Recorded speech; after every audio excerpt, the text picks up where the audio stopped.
میں پناہ مانگتا ہوں اللہ سبحانہ و تعالیٰ کی شیطان مردود کے شر سے۔ شروع کرتا ہوں اللہ کے نام سے جو بڑا مہربان نہایت رحم کرنے والا ہے۔ قسم ہے فجر کی، وَلَيَالٍ عَشْرٍ، اور 10 راتوں کی، اور جفت کی اور طاق کی، اور رات کی جب وہ گزر جاتی ہے۔ یقیناً اس میں بہت بڑی قسم ہے صاحب عقل کے لیے۔ حسبک، ظاہر ہے کہ مقسم بھی ہی مقسم علیہ ہے۔ جب معاملہ ظاہر اور اہم ہو تو یہ جائز اور مستعمل ہے کہ اس مقام پر بھی اسی طرح ہے۔ اللہ تعالیٰ نے فجر کی قسم کھائی ہے جو رات کا آخری اور دن کا مقدمہ ہے، کیونکہ رات کے لوٹنے اور دن کے آنے میں ایسی نشانیاں ہیں جو اللہ تعالیٰ کے کمال قدرت پر دلالت کرتی ہیں۔ نیز یہ کہ تمام امور کی تدبیر کرنے والا اللہ تعالیٰ ہی ہے، جس کے سوا کوئی عبادت کے لائق نہیں۔ فجر کے وقت ایک نہایت فضیلت اور عظمت والی نماز واقع ہوتی ہے، اور وہ اس کی اہل ہے کہ اللہ تعالیٰ اس کی قسم کھائے۔ اس لیے اس کے بعد اللہ تعالیٰ نے 10 راتوں کی قسم کھائی ہے، اور صحیح قول کے مطابق یہ رمضان المبارک یا ذوالحج کی 10 راتیں ہیں، کیونکہ یہ راتیں فضیلت والے ایام پر مشتمل ہیں۔ ان راتوں میں ایسی عبادت و قربات واقع ہوتی ہیں جو دوسرے ایام میں نہیں ہوتی۔ رمضان کے آخری 10 راتوں میں سے کسی ایک طاق رات میں لیلۃ القدر واقع ہوتی ہے، جو 1000 مہینوں سے بہتر ہے۔ ان دنوں میں رمضان کے آخری عشرے کے روزے رکھے جاتے ہیں، جو ارکان اسلام میں سے ایک بہت بڑا رکن ہے، اور ذوالحج کے پہلے عشرے میں عرفہ میں وقوف ہوتا ہے، جس میں اللہ تعالیٰ اپنے بندوں کو مغفرت سے نوازتا ہے، جس سے شیطان غمگین ہوتا ہے۔ شیطان جس قدر حقیر اور دھتکارا ہوا عرفہ کے دن ہوتا ہے، اتنا حقیر اور دھتکارا ہوا کبھی نہیں دیکھا گیا، کیونکہ اس روز وہ اللہ تعالیٰ کے بندوں پر فرشتوں اور اس کی طرف سے رحمت کو اترتے دیکھتا ہے۔ ان دنوں میں حج اور عمرے کے بہت سے افعال واقع ہوتے ہیں، اور یہ اشیاء قابل تعظیم اور اس بات کے مستحق ہیں کہ ان کی قسم کھائی جائے۔ واللیل اذا یسر، اور رات کی قسم جب جانے لگے، یعنی اس کے گزرنے اور بندوں پر اپنی تاریکی کی چادر تان دینے کے وقت۔ پس بندے اللہ تعالیٰ کی رحمت اور حکمت کی بنا پر آرام و استراحت کرتے ہیں اور مطمئن ہوتے ہیں۔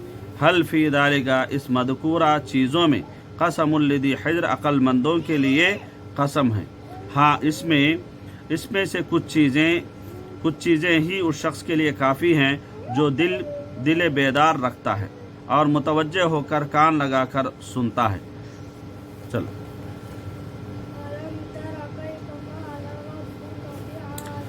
کیا نہیں دیکھا آپ نے کیسا سلوک کیا آپ کے رب نے عاد کے ساتھ، یعنی ارم جو ستونوں والے تھے،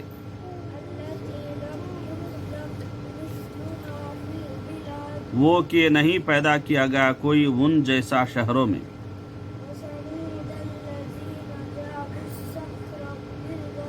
اور قوم سمود کے ساتھ وہ جو تراشتے تھے چٹانوں کو وادی میں، اور فرعون میخوں والے کے ساتھ، وہ جنہوں نے سرکشی کی شہروں میں، بس زیادہ کیا انہوں نے ان شہروں میں فساد،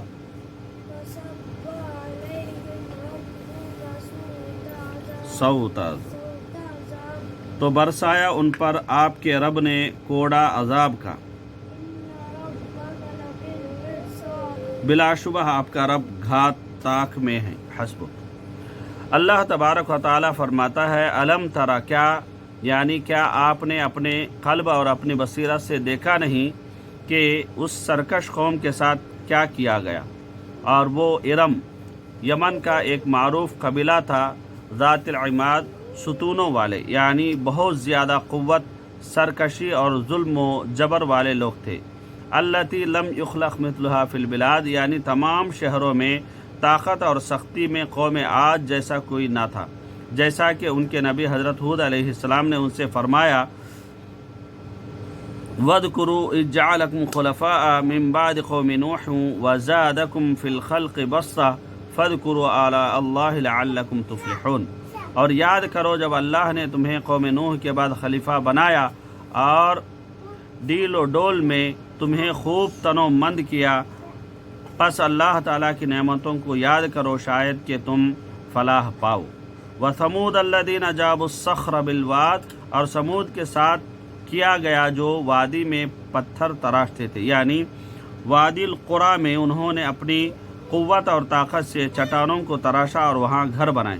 وَفِرْعَوْنَ ذِي الْأَوْتَادِ، اور فرعون کے ساتھ جو میخوں والا تھا، یعنی لشکروں والا تھا، جنہوں نے ان کے اقتدار کو ثبات بخشا، جیسے میخیں اس چیز کو مضبوط کرتی ہیں جس کو ٹھہرانا مقصود ہوتا ہے۔ الذین طغوا فی البلاد، جنہوں نے شہروں میں سرکشی کی۔ یہ وصف عاد، سمود، فرعون اور اس کی پیروی کرنے والوں کی طرف لوٹتا ہے، کیونکہ انہوں نے اللہ کے شہروں میں سرکشی کا رویہ اختیار کیا، اللہ کے بندوں کو ان کے دین و دنیا میں ستایا، اس لیے فرمایا فَأَكْثَرُوا فِيهَا الْفَسَادَ، اور بہت فساد مچا رکھا تھا، یعنی کفر اور اس کے شعبوں یعنی معاصی کے تمام اقسام پر عمل کیا، انبیاء و مرسلین کے خلاف جنگ کی اور لوگوں کو اللہ تعالیٰ کے راستے سے روکنے کے لیے کوشاں رہے۔ جب وہ سرکشی میں اس حد تک پہنچ گئے جو ان کی ہلاکت کی موجب تھی تو اللہ نے ان پر عذاب بھیجا اور ان پر عذاب کا کوڑا برسایا۔ ان ربک لبالمرصاد، بے شک آپ کا رب گھات میں ہے، اس شخص کی گھات میں جو اس کی نافرمانی کرتا ہے، اسے تھوڑا سا عرصہ مہلت دیتا ہے، پھر وہ اسے غالب و قدرت والے کی طرح پکڑتا ہے۔ چلیے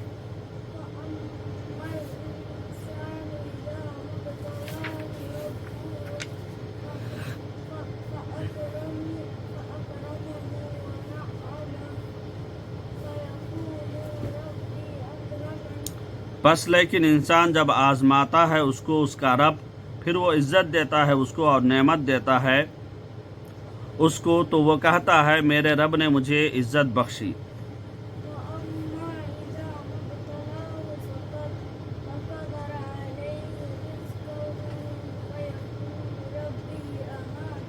اور لیکن جب وہ آزماتا ہے اسے پھر تنگ کرتا ہے اس پر اس کا رزق، تو وہ کہتا ہے میرے رب نے میری توہین کی۔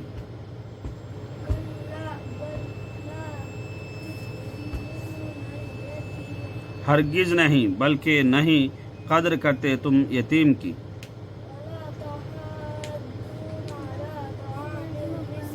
اور نہیں ترغیب دیتے تم کھانا کھلانے کی مسکین کو۔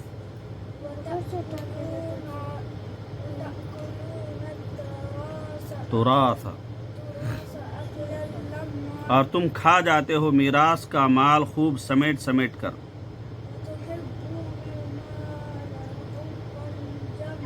اور تم محبت کرتے ہو مال سے محبت بہت زیادہ۔ حسب۔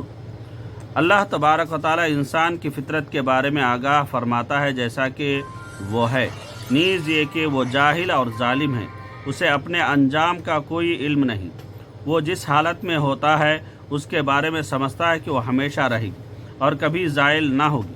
وہ سمجھتا ہے کہ دنیا کے اندر اللہ تعالیٰ کا اس کو اکرام بخشا ہے اور اسے نعمتوں سے بخشنا اور نعمتوں سے نوازنا آخرت میں اس کی تکریم اور اس کے قرب پر دلالت کرتا ہے۔ جب اللہ تعالیٰ فقدر علیہ رزقہ، اس کا رزق تنگ کر دے اور اس کا رزق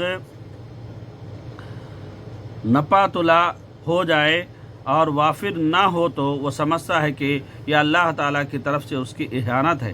پس اللہ تعالیٰ نے اس کے اس خیال کا رد کرتے ہوئے فرمایا کلا، یعنی ضروری نہیں کہ ہر وہ شخص جس کو میں نے نعمتوں سے نوازا ہے میرے ہاں قابل اکرام و تکریم ہو، اور جس کا رزق میں نے تنگ کر دیا ہے وہ میرے ہاں حقیر ہے۔ دولت مندی اور محتاجی، رزق کی کشادگی اور تنگی تو تو اللہ سبحانہ و تعالیٰ کی طرف سے آزمائش اور امتحان ہے، جس کے ذریعے وہ بندوں کا امتحان لیتا ہے تاکہ وہ دیکھے کہ کون اس پر شکر اور صبر کرتا ہے، تاکہ وہ اسے ثواب جزیل سے نوازے۔ جو ایسا نہ کرے اسے سخت عذاب میں ڈال دے۔ نیز بندے کے ارادے کا فقط اپنے نفس کے مراد پر ٹھہرنا ارادے کی کمزوری ہے، اس لیے اللہ تعالیٰ نے محتاج مخلوق کے بارے میں ان کے عدم اہتمام پر ان کو ملامت کی، چنانچہ فرمایا کلا بل لا تکرمون الیتیم، ہرگز نہیں بلکہ تم یتیم کی عزت نہیں کرتے جو اپنے باپ اور کمانے والے سے محروم ہے، اور وہ اس چیز کا محتاج ہے کہ اس کے دل کو جوڑا جائے اور اس کے ساتھ اچھا سلوک کیا جائے۔ تم اس کا اکرام نہیں کرتے بلکہ تم اس کی اہانت کرتے ہو، اور یہ چیز تمہارے دلوں میں رحم کے معدوم ہونے اور بھلائی میں عدم رغبت پر دلالت کرتی ہے۔ ولا تحاضون علی طعام المسکین، پس تم حاجت مندوں، فقراء اور مساکین کو کھانا کھلانے کے لیے ایک دوسرے کو ترغیب نہیں دیتے، اور اس کی وجہ یہ ہے کہ تم دنیا کے مال و دولت پر بہت بخیل ہو۔ تم دنیا سے بہت محبت کرتے ہو اور اس کی شدید محبت تمہارے دلوں میں سما گئی ہے، اس لیے فرمایا وَتَأْكُلُونَ التُّرَاثَ، اور تم کھا جاتے ہو وراثت یعنی چھوڑا ہوا مال، اکلا لما سمیٹ کر، اور اس میں سے کچھ باقی نہیں چھوڑتے۔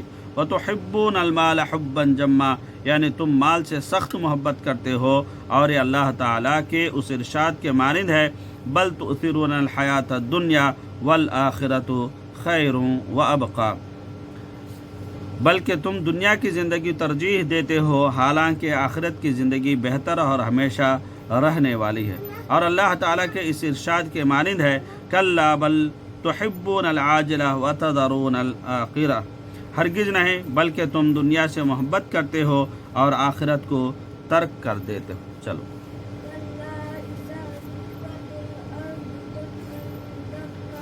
ہرگز نہیں جب کوٹ کر ہموار کر دی جائے گی زمین ریزہ ریزہ کر کے،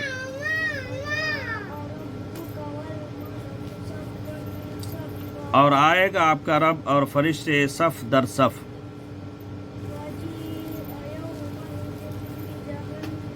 اور لائی جائے گی اس دن جہنم، اس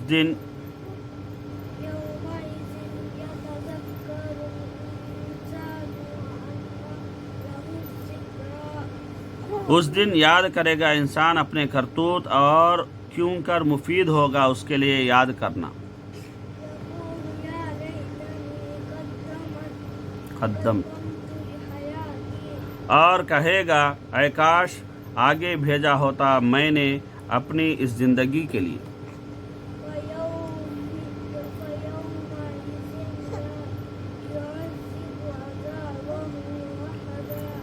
احد، پس اس دن نہیں عذاب دے گا اس جیسا عذاب کوئی بھی،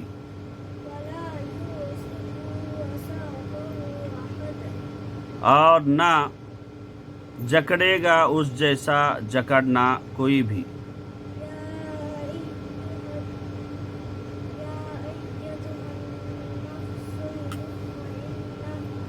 اے روح اطمینان والی، ربی کی، تو لوٹ اپنے رب کی طرف راضی ہونے والی پسندیدہ، پس تو داخل ہو جا میرے بندوں میں، اور داخل ہو جا میری جنت میں۔ کلا، یعنی ہرگز ایسا نہیں، تم جس مال سے محبت کرتے ہو اور اس کی لذتوں میں ایک دوسرے سے بڑھ کر رغبت رکھتے ہو، تمہارے پاس باقی رہنے والی نہیں ہے، بلکہ تمہارے سامنے ایک بہت بڑا دن اور ایک بہت بڑا خوف ہے۔ اس دن زمین، پہاڑوں اور اس پر موجود ہر چیز کو کوٹ کوٹ کر ہموار کر دیا جائے گا، حتیٰ کہ اسے ہموار چٹیل میدان بنا دیا جائے گا، اس میں کوئی نشیب و فراز نہیں ہوگا۔ اللہ تعالیٰ اپنے بندوں کے درمیان فیصلہ کرنے کے لیے بادلوں کے سائے میں آئے گا، تمام اہل آسماں مکرم فرشتے صفاً صفا، صف در صف آئیں گے، ہر آسمان کے فرشتے ایک صف میں آئیں گے اور اپنے سے کم تر مخلوق کو گھیر لیں گے۔ یہ صفیں